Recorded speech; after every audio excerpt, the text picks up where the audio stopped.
Les recruteurs semblent désormais être partout. Aujourd'hui, même se rendre dans un hôpital ukrainien est dangereux. On peut directement être envoyé de force au front. Un homme mobilisé dans la région d'Odessa a été hospitalisé en raison d'hypertension artérielle après un accident de la route avec son enfant.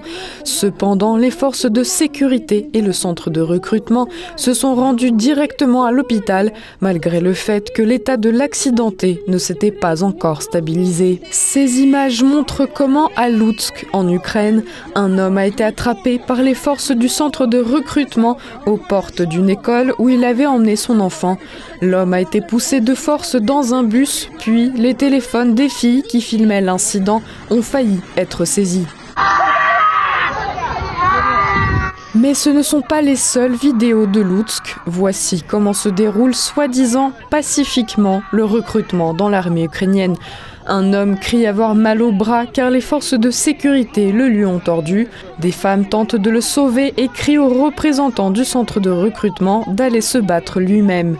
Toujours dans la même ville, des recruteurs ont décidé d'attraper un livreur. Apparemment, après qu'il a refusé de les suivre, les forces de sécurité l'ont attrapé avec son sac et l'ont poussé dans un minibus. Il a résisté du mieux qu'il a pu. Cependant, les Ukrainiens parviennent parfois à faire face aux recruteurs. Une vidéo d'une foule de jeunes hommes frappant un représentant du centre de recrutement circule activement sur les réseaux sociaux. Comme l'ont écrit les habitants, le recruteur voulait arrêter un homme, mais une foule s'est précipitée pour l'aider. Les jeunes ne sont pas les seuls qui s'opposent aux recruteurs. Lors d'un discours à la Rada, le député Oleksiy Goncharenko s'est exprimé contre le phénomène dit de bussification, c'est-à-dire de mobilisation forcée, et a appelé Zelensky à prêter attention au fait que la mobilisation ne devait pas être forcée.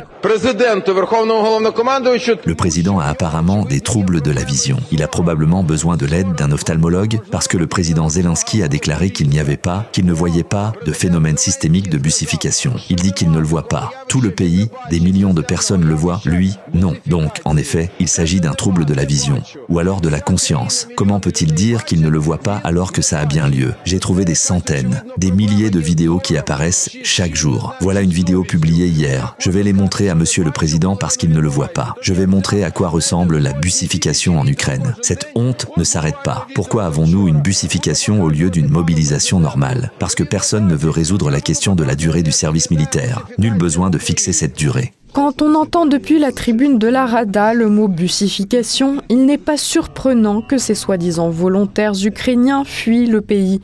Ainsi, un habitant d'Odessa a publié une série de vidéos montrant comment, après la mobilisation, il a fui vers la Moldavie.